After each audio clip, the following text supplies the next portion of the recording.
All right, let's get right into it. Today, we're digging into some ideas about wealth that are so fundamental they could honestly change the way you think about your entire life. And no, this isn't about complicated stock tips or market jargon. We're talking about simple, powerful truths that are hiding in plain sight. And to kick things off, let's start with this really powerful idea from Kazuo Inamori.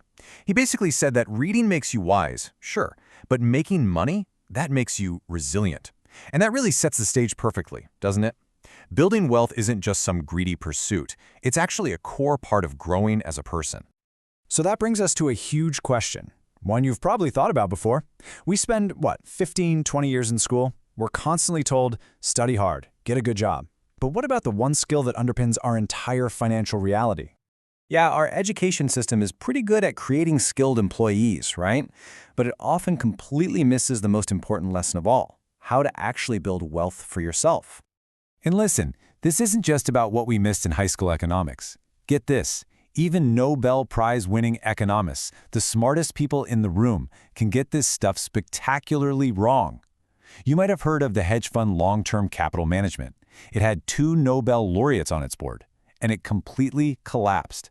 It's just the ultimate proof that having a PhD doesn't mean you know how to make money. Okay, so if it's not about being a brainiac economist, then what is it about? Well, the core idea here is that our financial reality is shaped by our deepest beliefs. It's those simple, foundational ideas we have about money and work that really steer the ship. They have way more impact than any complex formula. So if it's not your degree, and it's not your job title, then what is the ultimate source of wealth? Well, the answer is actually way closer than you think. If you boil our economic lives down to the absolute basics, it's just 2 things. We produce value and we consume value. That's it. Wealth isn't some kind of magic trick. It's just the simple math of producing more than you consume over and over again and letting that surplus build up. Now, to produce anything, you need stuff, right? Raw materials. You also need demand. Someone has to want it, but there's a third, super critical ingredient that almost everyone overlooks, and it's the one thing you can never get more of, and that's time. And this is where it all starts to click. How do you find materials? How do you figure out what people want? It all comes down to one thing: knowledge. So when you strip away all the noise, all production, at its very core is just a combination of your knowledge and your time. And this leads us to a really stunning conclusion. If the ultimate materials for production are the knowledge in your head and the time you have, then the source of all potential wealth is you. The mine you have to dig is yourself. Every dollar you could ever create has to be pulled from your own capabilities and your own time. Okay, so you are the source. Awesome. But how do you actually turn yourself into real, tangible value? Let's get into the mechanics of it.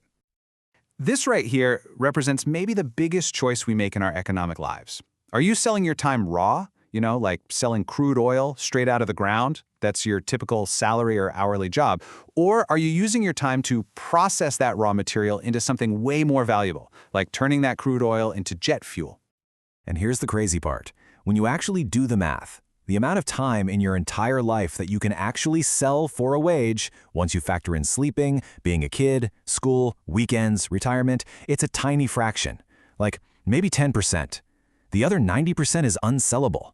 That's why just trading time for money is such an inefficient model. So, how does a regular person start producing instead of just selling hours? Well, the argument is that sales was one of the most direct and powerful ways to do it. Why? Because you're right there at the point of the transaction. Your income isn't capped by the clock, you don't need a fancy degree, and you can't go bankrupt. You're leveraging your time to create value, not just trade it. Okay, so we've talked about creating a surplus by producing, but what do you do with the money itself? What is its highest purpose? This next idea is a total game changer. For pretty much everyone, money is for one thing: consumption. We earn it, we spend it. And hey, that's totally fine. But that's only seeing half the picture. Its other, far more powerful function is investment, using money not just to buy stuff, but to create even more money. So we have to completely rewire our brains to see money differently. It's not just currency. It's the most flexible, most versatile production material on Earth. You can turn it into almost anything else you need. Think about it. Money is stored value, obviously. It's also stored freedom, giving you choices. But here's the big one.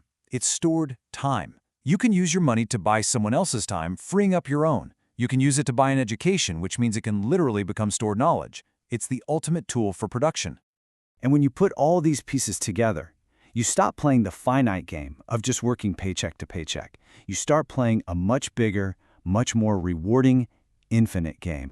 First of all, the game board itself has gotten way bigger. We have all been gifted an insane amount of extra time. Just look at how life expectancy has soared. This gives us a much longer runway to produce, to save, and to let our wealth compound than any other generation in human history. And it's not just that we're living longer.